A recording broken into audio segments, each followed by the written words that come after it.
Good morning. I'm LaShondra Shaw, PIO for the City of Austin, and I am the moderator for today's media availability. Spanish interpretation is available on ATXN 3. To start, Austin Public Health Director Stephanie Hayden Howard will first say a few words, followed by Dr. Mark Escott, Chief Medical Officer, City of Austin, and Interim Austin Travis County Health Authority. Then, Janet Pichette, Austin Public Health Chief Epidemiologist, followed by Cassandra De Leon, APH Chief Administrative Officer for Disease Prevention and Health Promotion Division. We will then open it up to our pool reporter, who will ask questions on behalf of the media. Stephanie, over to you. We are so excited that we are moving forward with our neighborhood model. As you recall, this is a model where we bring vaccines into the community, where we are working very closely with partners and want to be near where individuals live. Really wanted to focus on areas that have been severely impacted by COVID-19. And so as we continue to partner to just basically meet people where they are with our vaccines, we are continuing to remain flexible. At all of our locations, you have the ability to do a walk-in. You don't have to have an appointment. If you choose to have an appointment, we are still scheduling those as well. It is going to be important that as we continue to move along the path, that we are working very closely with several of our partners. We are going to be working with schools, apartment complexes, in the faith-based community. We will be tomorrow. We will be out at Greater Mount Zion Baptist Church, as well as Mendez Middle School. So those are just a couple of examples. That information, we have put the links on our website. So if you are interested in attending those, please feel free. You can always reach out to 311. We want to be as flexible as we can be. With that, I'll transition over to Dr. Escott. Thank you, Stephanie. Good morning. I'm excited to see that our cases continue to drop, our hospitalizations continue to drop, with only 105 individuals hospitalized as of yesterday. Looking at the numbers and the trends, it appears that as early as today, we may enter into stage 2 territory. Now, of course, we want to continue to monitor the data and ensure that we stay there and are continuing to go down. But that means a possible transition into stage 2 as early as next week. This didn't happen by luck. It's happened because of our community's commitment to making it happen. The commitment to be vaccinated, the commitment to continue to wear masks in public, to safely distance, to continue to stay home when we're sick. These things that have brought us to this point are important to continue as we move into next week and next month. With these commitments, we will continue to drive down COVID-19 and we'll continue to save lives and save people from hospitalizations associated with this terrible disease. So we're hopeful that we will continue these efforts. We will, if we transition into stage 2, revise the health authority guidelines, which may relax some of those restrictions, particularly for individuals who are vaccinated. So again, our hope is that that commitment will continue and that we will continue to see improvements across our community.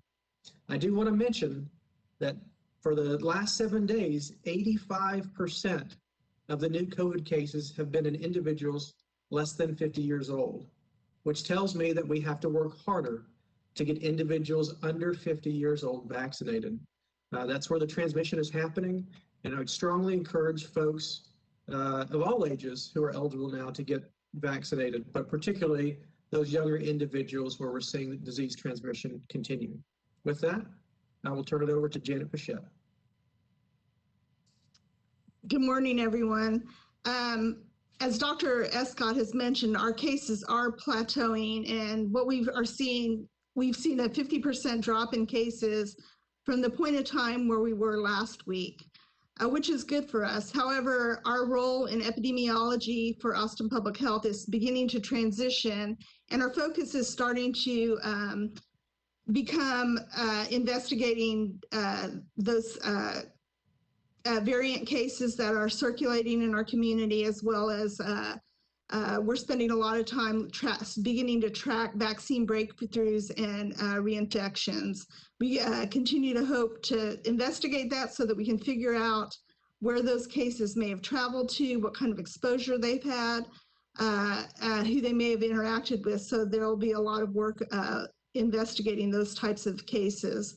It's important to remember, though, this just highlights the importance of vaccination. If you haven't been vaccinated, there is a possibility you could be exposed to a variant strain of this virus. We have recently seen in the Houston area, they've reported 4 cases of the Indian variant that is the mutant variant that's been circulating and causing such devastation in the country of India. So, we want to be careful and mindful and continue to practice prevention when possible to protect yourself and others, especially if you have not been vaccinated. Again, we're also looking at breakthrough cases that are individuals who've been fully vaccinated to see if there was a difference in the type of vaccine they had, and trying to investigate what might have caused that breakthrough to occur. We know that it's not always 100% effective to get vaccine. However, the success and the efficacy is very high, so we want to really understand what's causing these issues. And with that, I'll just turn it over. One other thing I did want to mention is that beginning May 15th, we will begin reporting our daily case data out on a weekly basis. So we will not be reporting over Saturday and Sunday or on major holidays.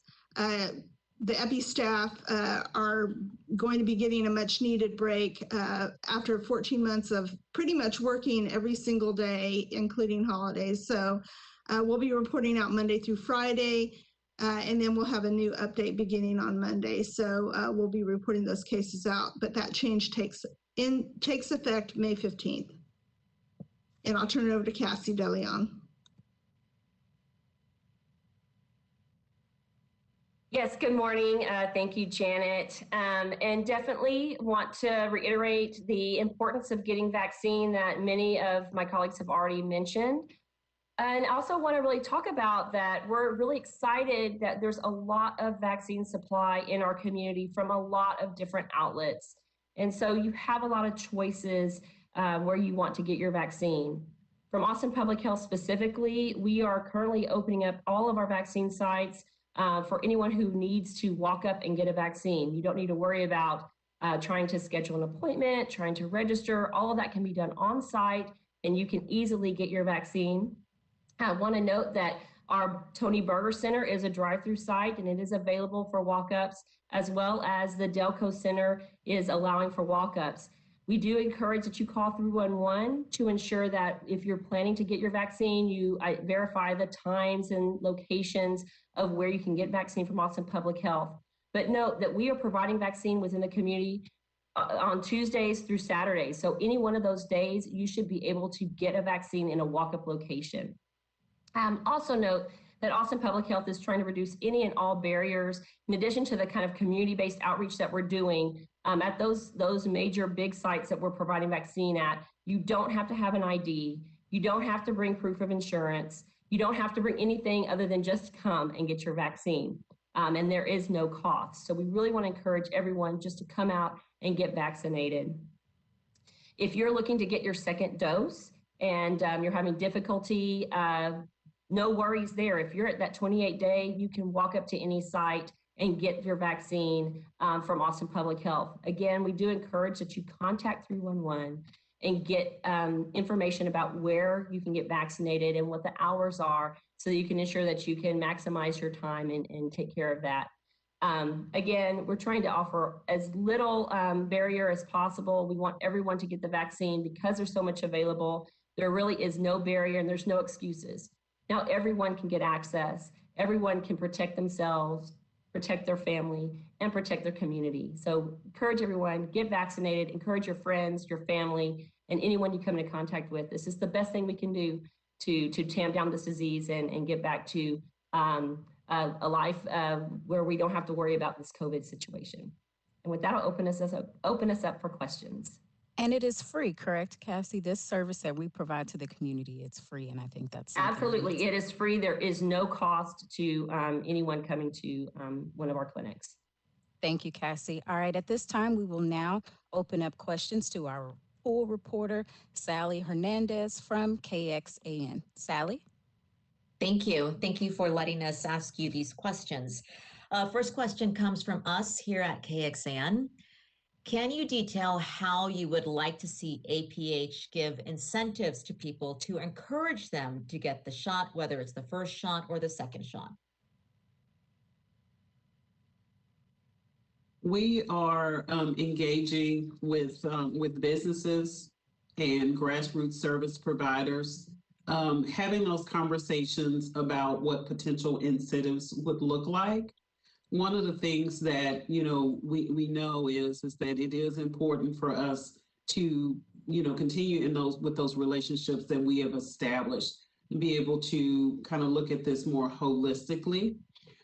It's important for us to know that even looking with businesses, if they're willing to allow folks to have the time off to be able to go and get that vaccine, is just one of the examples that we know would very well work. The other thing that, in conversations with businesses, if they will allow Austin Public Health to be able to come by, have a clinic day at their operation.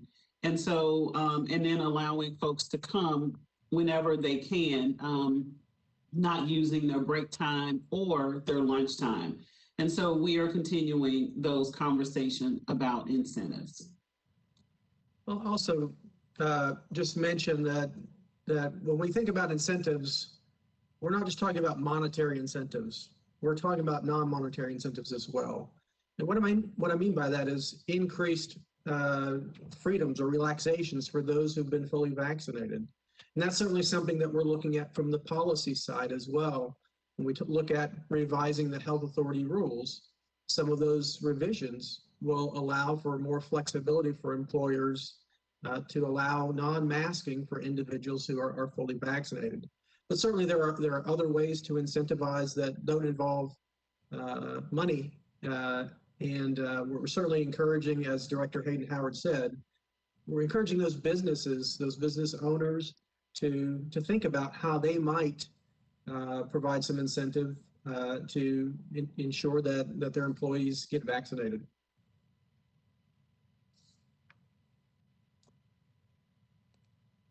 Okay, next question comes from the Austin American-Statesman. Dr. Escott, can you please provide clarity as to why you feel it necessary to focus only on your role as Chief Medical Officer? What practical effect will that have on your role advising the public on health matters? Well, before this pandemic began, my role with the city was to serve as the EMS System Medical Director, supervising our 2,000 EMS and fire department personnel who are providing clinical care to 100,000 people a year in the city and the county.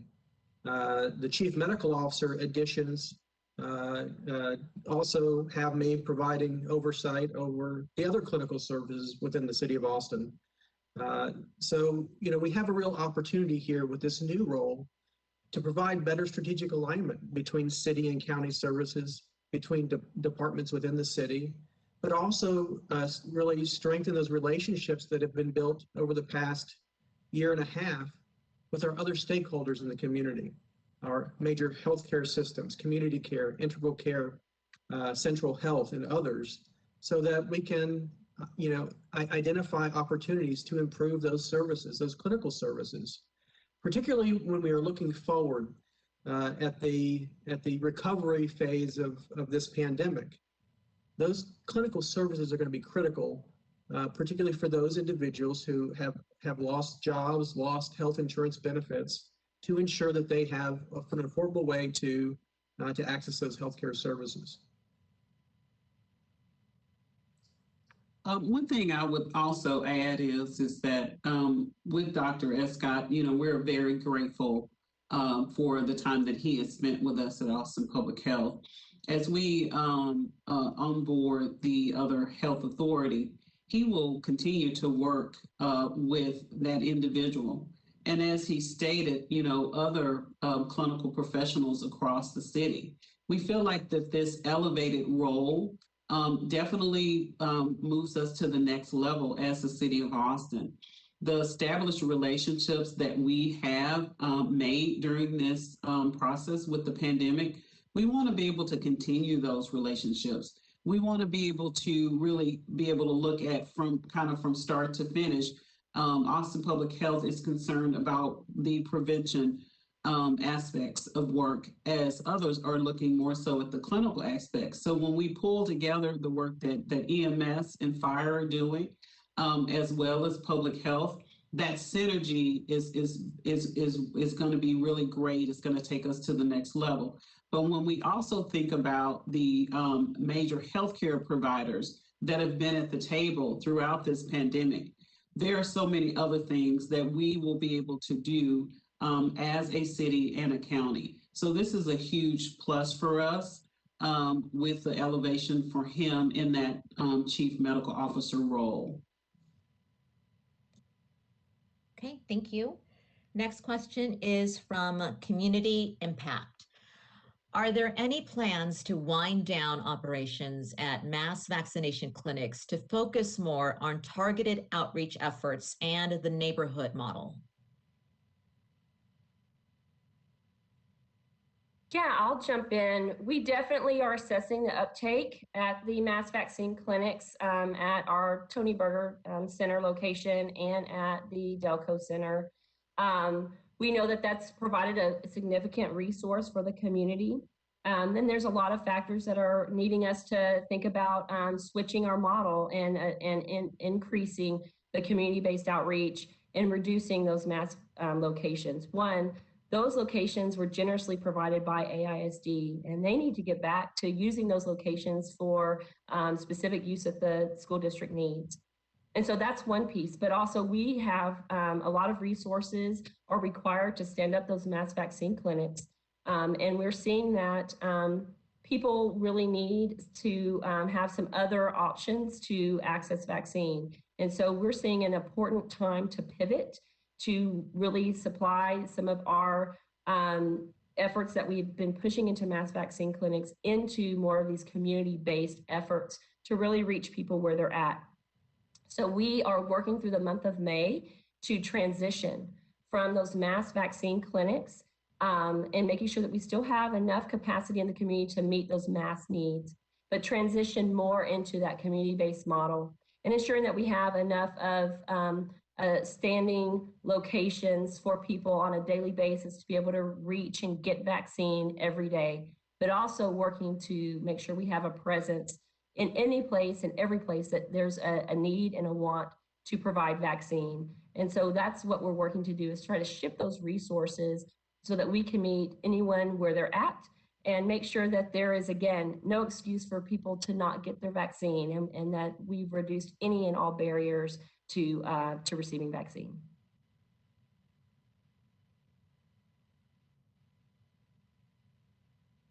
Okay, next question comes from KOOP Radio.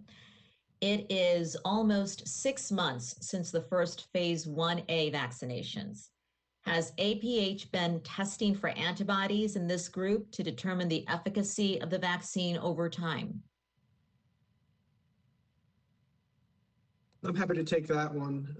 APH itself has not been doing antibody testing for individuals that we've vaccinated, but those tests are ongoing, and those are being done by the manufacturers and others to ensure that they're monitoring the potential for waning immunity.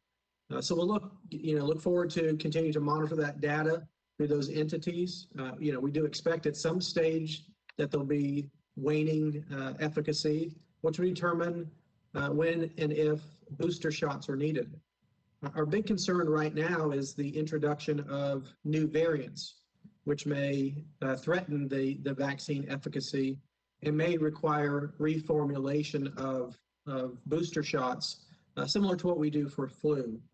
So again, I think our focus right now is getting the vaccine into arms. We know the vaccine is very, very effective for the initial strain, plus some of the newer variants. It really is still a race against time, so that we can beat this virus before a more competitive variant emerges that threatens the efficacy.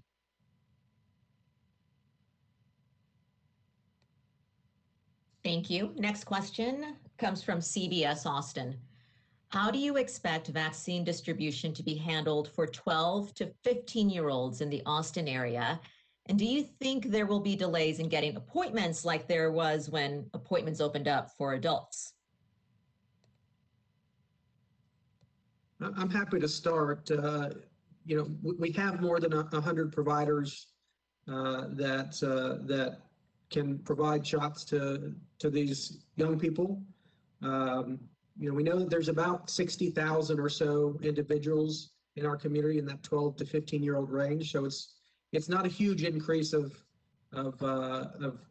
individuals that would be eligible for vaccination. So I don't anticipate any challenges or significant delays in the availability for 12 to 15-year-olds. I would certainly encourage that parents across the community, as soon as it becomes available for that age group, to get it.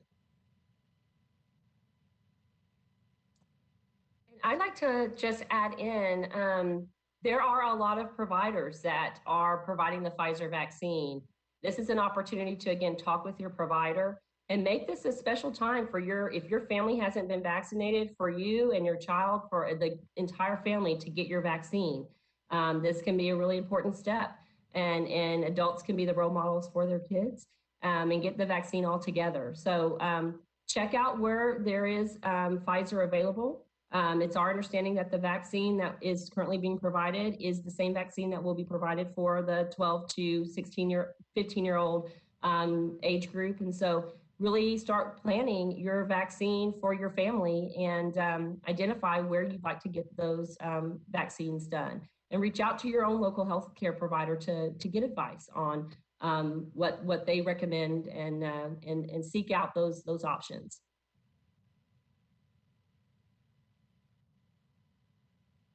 Okay, next question comes from KUT. Do you think that we can still reach herd immunity with new strains spreading and the amount of vaccine hesitancy present? If not, is there a different threshold for getting us back to normal operations we should be aiming for? I'm happy to take that one.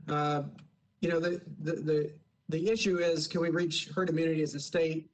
Can we reach herd immunity as a country? Or can we do it locally? I think for certain we can do it locally. I think the experience over the past year has demonstrated that Austin and Travis County and Central Texas are committed to doing what it takes to conquer this disease. The whole state, the country, the world is going to be a much more difficult challenge. As I said before, we are concerned about the variants. We're concerned about the ability to eradicate COVID-19. And given the global situation and the disparities across the globe in terms of access to vaccines, I think eradication is very, very unlikely to happen. But I think locally, we will be able to achieve herd immunity because of that commitment to from our community. And my hope is that people will continue to make the choice to be vaccinated and to do that soon.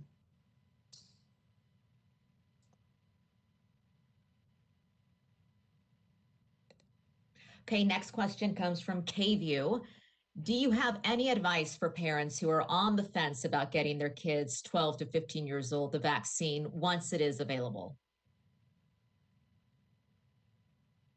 My advice is this, and I know there's a lot of concern about the safety and the efficacy. I think that what we have seen in this process is that there has been a very thorough investigation, a complete scientific approach to this vaccine. That piece has not been fast-tracked, and there's a lot of confusion about this. The piece that was fast-tracked was the fact that large volumes of vaccine was manufactured prior to approval, so that if approved, it could be rapidly distributed. And that's what we've seen, and that's why America is leading most other countries in the vaccination effort, because of that foresight through Operation Warp Speed and other similar measures from manufacturers themselves. So I don't think there should be worry about this process going too quickly. I think it's been very thorough. I think the question for the future is, could we have done it even more rapidly? And I think when we talk about specifically the addition of 12 to 15-year-olds, I have complete faith in the FDA's process for reviewing and approving these vaccines. They will do so. They will consider this addition, and if it is approved, that will be a clear indication that the benefits of the vaccine for 12 to 15-year-olds outweigh the risk of the vaccine. We have to remember that COVID has killed more than 550,000 individuals in this country. It's killed tens of thousands of people across Texas, and certainly had a terrible impact here locally.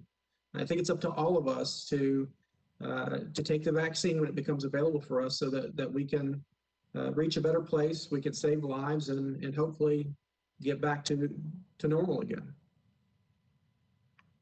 One thing I would add, as a parent, who really understands from a public health perspective that immunizations are very key in the life of as you're raising your child. Really get the information that you need. If there are questions that you have, ask those questions. Don't think that any question that you may have, it's a question that you shouldn't ask. When you're thinking about the care of your child, any question is not off limits. So always know that you can get the information that you need. But my hope is that parents will give their child this vaccine. As we think about having kids in school, and being able to be with their friends the way they really love to be, and how young people like to participate in whether it's sports or theater, just the things that they love to do being a child. So I think that as a parent, get the information, ask any of the questions, but do get that vaccine for your child. And I just want to add one last component. I am a parent of a 16-year-old student athlete. And it was really imperative that I do my research and find out, is it appropriate for him to get his vaccine? I've had a lot of concern throughout the year about his ability to participate and the risk of his COVID exposure and what that might do for him and what kind of risk would that pose to my entire family. And so when the vaccine became available for him, we were ready to make that decision for him to get the vaccine. And so really think about the risks that poses to your child and to your family about how you would want to move forward to get the vaccine. Talk with your healthcare provider, but note that if there was any concern that the vaccine was not safe, I would have hesitated, but I was confident and assured that we were doing the right thing by getting him vaccinated. So I encourage parents, talk with your healthcare providers, as Director Hayden Howard said, but also really think about what is the best thing for your family and make that decision, just so you can protect yourselves and protect each other. Thank you. All right, on to our second round of questions. This one from us here at KXAN. Can you describe the progress of the mobile vaccine effort? Our mobile vaccine efforts actually began in February. We had a soft rollout working with partners, and we have shifted to work with Meals on Wheels. And since then, we have worked with so many organizations. That program has worked with nonprofit partners, but we have also have worked with, for example, City of Austin this week, going over to one of the city departments. And so that team has been very flexible. And so one of the changes, as you all are aware, when vaccines became available for everyone, the focus is making sure that we're taking care of the elderly and homebound. But if there are other members in the household that have not received their vaccine, when they call 311 to inquire about information, they can just let us know that they have 4 other people in the home. And we are providing at this time is Moderna or Janssen or J&J.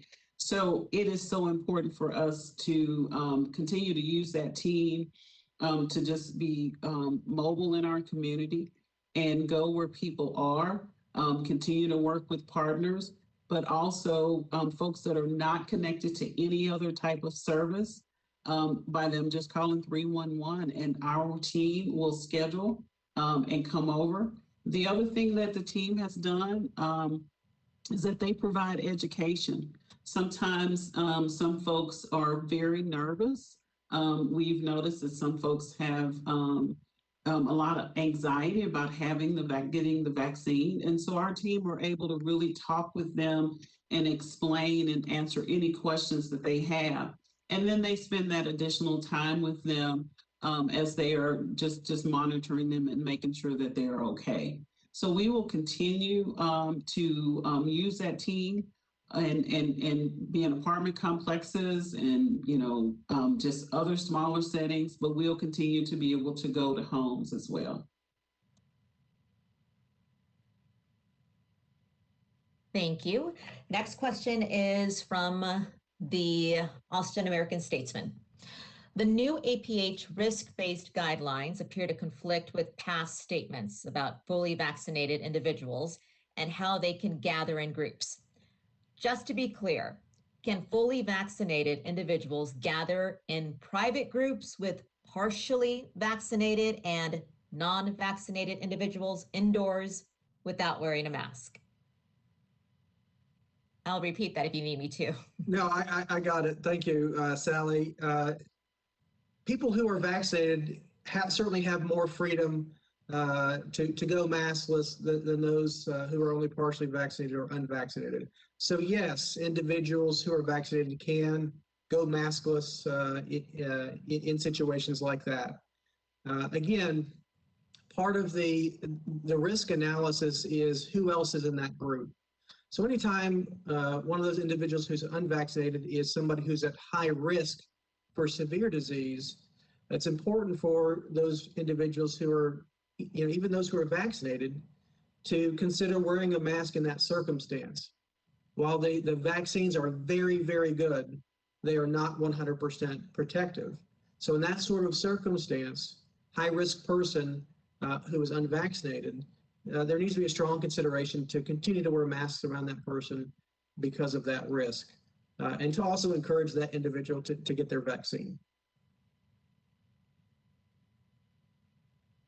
Okay, next question is from Community Impact. Dr. Escott, you said you have confidence we can achieve herd immunity locally, but it will be challenging on a broader scale. Will that affect our ability to fight the virus long term? People are traveling in and out of Central Texas every day, and we are not siloed as a community. I think it will create a challenge for us. But when we think about herd immunity, we really think about controlled disease spread. We think about small numbers of cases, small clusters or individual cases where somebody who has the disease interacts with another person. There may be some transmission, but there is so much vaccination and protection around them that disease doesn't spread. So that's where I see that we could certainly be. And we're seeing that to some extent now. As that vaccination number rises, our cases continue to fall. Yes, variants create challenges to that. And there is likely to be another call for booster vaccinations as new strains emerge. but we'll still continue to have some protection from that initial vaccination effort. I think it is really up to all of us to, when we reach that stage of improved conditions here, when we drop down to stage 1 and hopefully to stage 0, that we turn our attention to how we as a community can support the rest of the state, the rest of the country, the rest of the world to get their vaccination. The better we protect the globe, the better we protect ourselves, and that has to be our commitment. I'll just add that, we are locally, again, focusing on, as we transition our epi response, to focus on the variant surveillance to see what strains are actually circulating here in the Austin, Travis County area. We are concerned about this new strain circulating in Houston because we know it's just down the road from us. So the ability for it to be entering into our community is always there.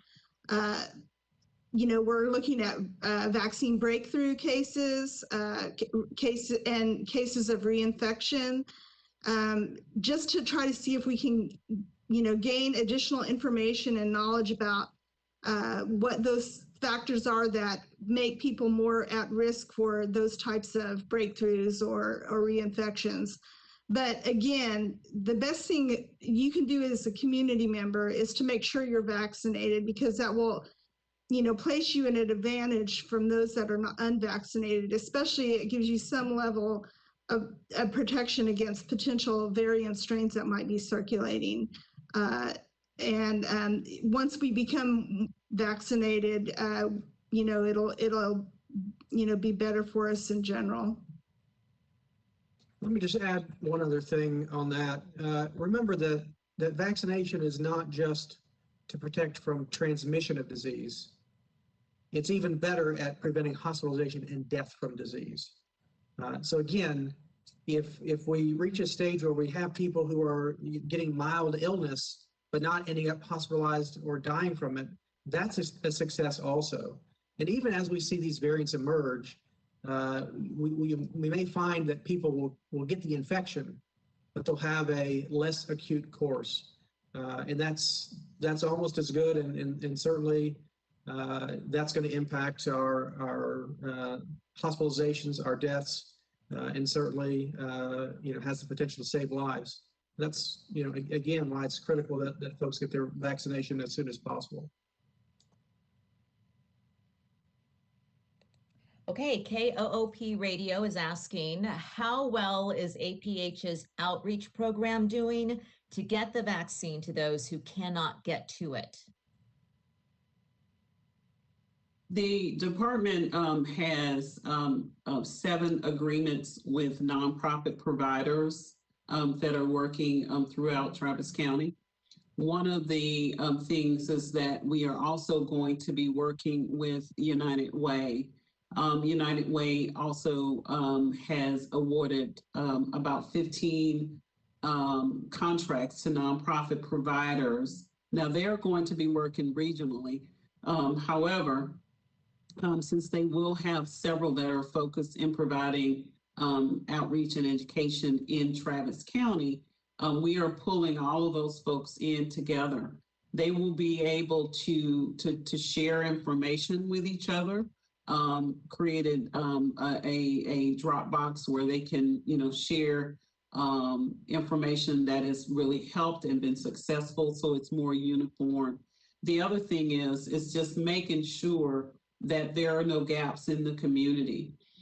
So this coordination between all of the nonprofit providers with United Way and our service providers is really going to help us to be able to share with the individuals when they're working with the clients that they serve, so they can connect them to vaccines and get people in.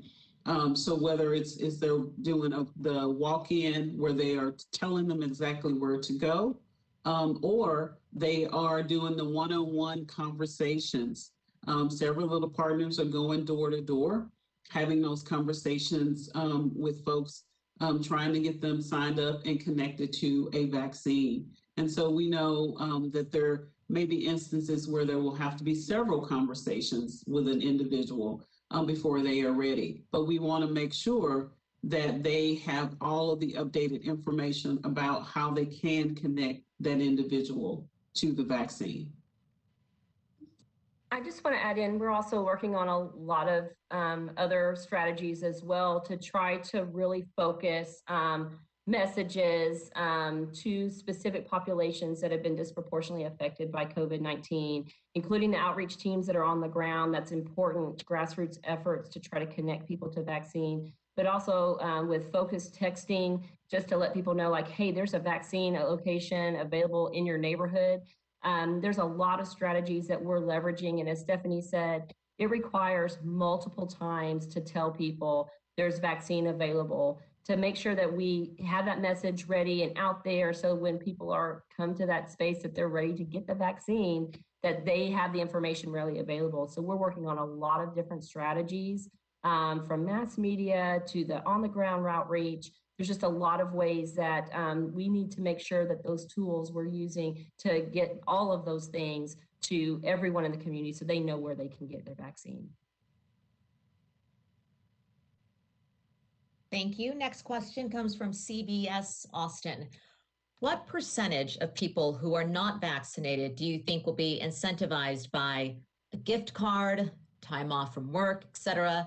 How much of a difference do you think a small incentive can make? I would say, since we are just initially having those conversations, that is not a percentage that we would be able to provide. But one of the things our hope is that there may be some business owners that are listening to us right now, and they are thinking about, how they can do things a little differently within their organization. Our hope is that folks are very flexible with their employees. As a community, it's going to take all of us to be on board.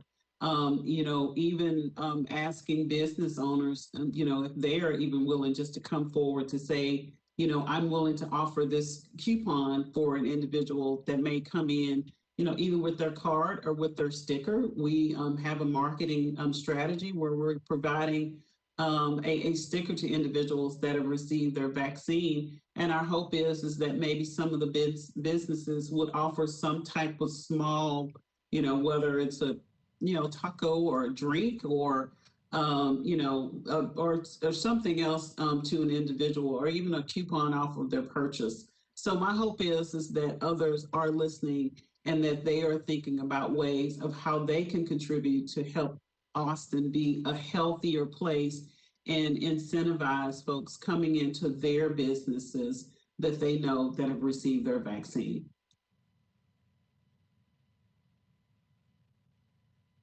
Okay, next question is from KUT.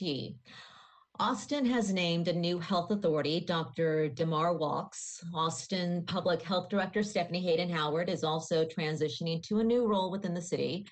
How will you ensure smooth transitions amid this continuing pandemic?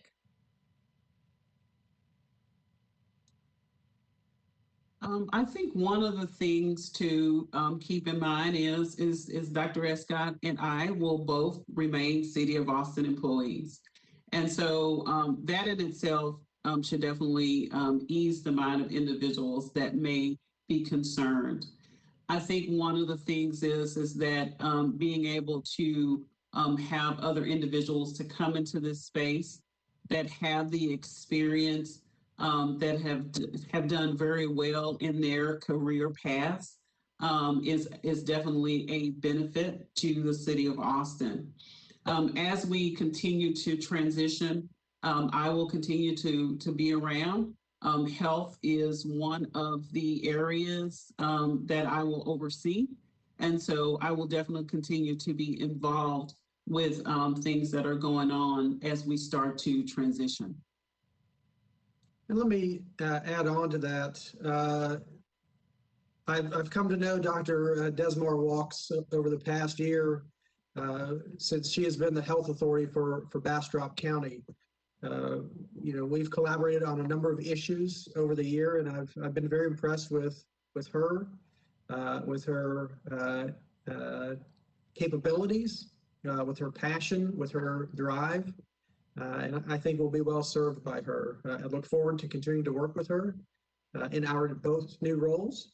Again, as Director Hayden Howard said, we're not going anywhere. So we will certainly be around to continue to support the interim director and our new health authority.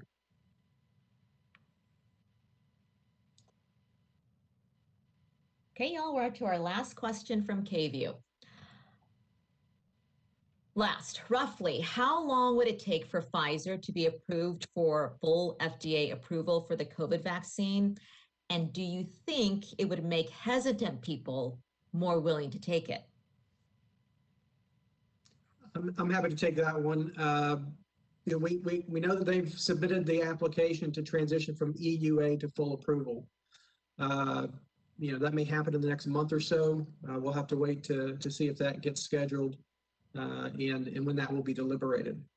Certainly, given the efficacy and the safety that it's demonstrated in real life examples after millions and millions of doses, I don't see any challenges at all to transitioning from that emergency use authorization to full approval. I think with that, it will certainly bring some confidence from those who may be hesitating, those who didn't want to be the first in line to get vaccinated, but are happy to be somewhere else in line. I think it will impact them. I think it will provide some reassurance that the safety is there. I think we can also expect that when these vaccines transition from EUA to full approval, that employers and schools, universities may also transition their guidance for the vaccine. We know that already some healthcare entities are starting to require vaccine for their employees. I expect that we're going to see more and more folks transition from voluntary to required if and when it is approved. This one and others are approved for full approval from the FDA.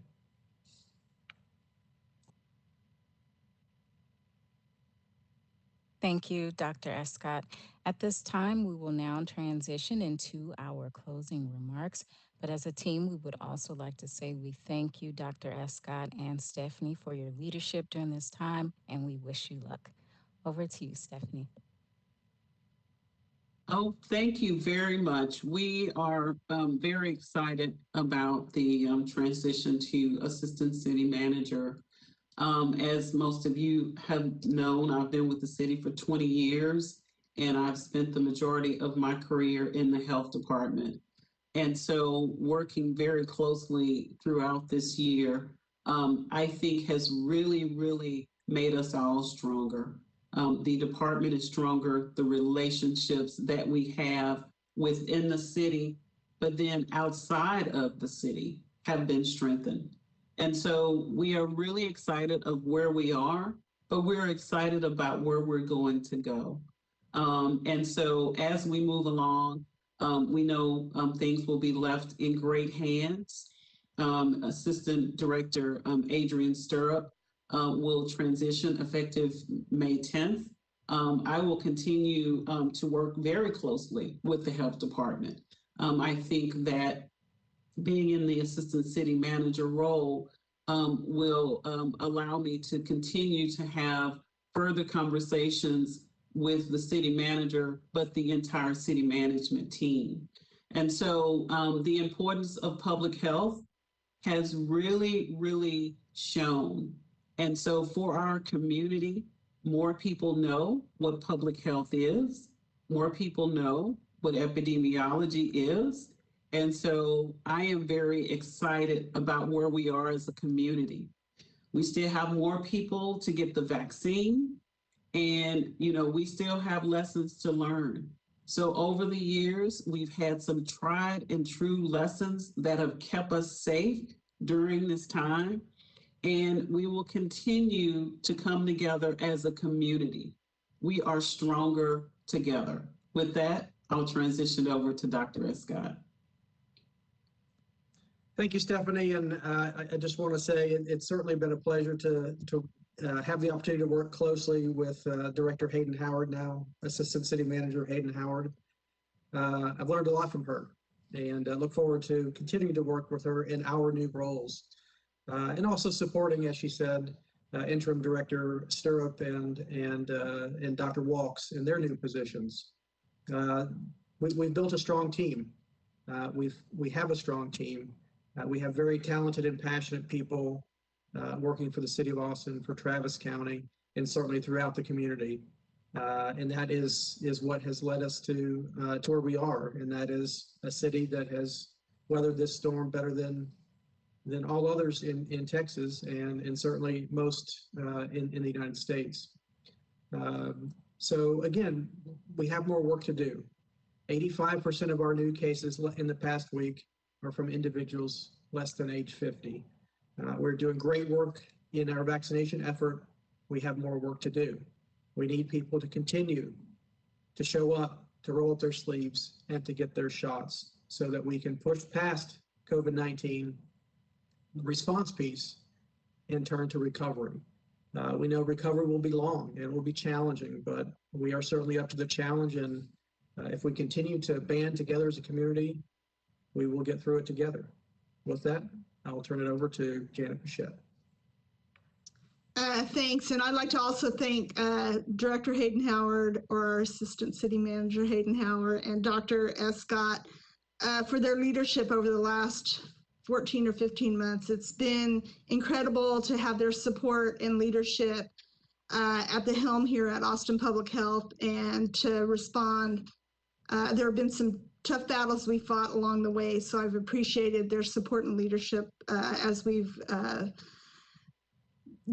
progressed through this pandemic. And I continue to be here to support them in their new position and roles as well. Again, as we see cases beginning to plateau here in the Austin, Travis County community, we do have new variant strains that we're going to be focusing on, and we want to continue to monitor. And our focus in epidemiology will focus on doing that variant surveillance, investigating breakthrough infections and reinfections. And while we are still investigating case investigations, we will be continuing to look at clusters and outbreaks that occur throughout the community to make sure that if we do see a hotspot somewhere, we can tamp it down pretty quickly. Again, it's very important to get vaccinated. We encourage you to get vaccinated if you haven't been. It's just added protection for our community and for your loved ones. We want to be living in a healthier Austin and Travis County, and I think that's one way to get there. And with that, I'll turn it over to Cassie. Thank you, Janet. And I just also want to reiterate Janet's words and just give sincere gratitude to the service and dedication that both Dr. Escott and Stephanie have provided to this response and to public health over the years. We know that it's been a week of change, and seeing both of y'all move into new and expanded leadership roles, I think for public health is exciting because you have a true understanding and knowledge of the public health role and the importance that it plays in protecting the community. And we're excited to have our interim assistant director move into, or our assistant directors move into the director component, because she's been an important colleague. Adrienne Stirrup is fantastic, and we're excited to see her, and Dr. Walks to have her join our team. For us, moving into this week and knowing that it is a week of change, lots of new things are coming on, lots of things changing the vaccine scene. We want to always encourage folks just to get out there, get your vaccine. We know there's a lot of options for you. Again, if you're concerned about your ability to pay, or if you need an ID, none of those things should be a barrier. You don't need your ID. You don't have to worry about cost. The vaccine is free. And if you are concerned about having to demonstrate immigration status, that's not required. You don't have to provide any proof of residency. You just need to come out and get your vaccine. So we want to encourage everyone, get your vaccine, call 311, noting our locations are available most days, Tuesdays through Saturdays, every day of the week. So please contact 301 and find out where you can go to get and walk up and get that vaccine. With that, we hope you have a great weekend and make sure to take care of each other. Thank you, Cassie. This concludes our media availability for today. Thank you to APH Director Stephanie Hayden Howard, Dr. Mark Escott, Chief Epidemiologist Janet Pichette, Cassandra De Leon, APH Chief Administrative Officer for Disease Prevention and Health Promotion Division, and to our pool reporter, Sally Hernandez from KXAN. Thanks for joining us and have a safe weekend.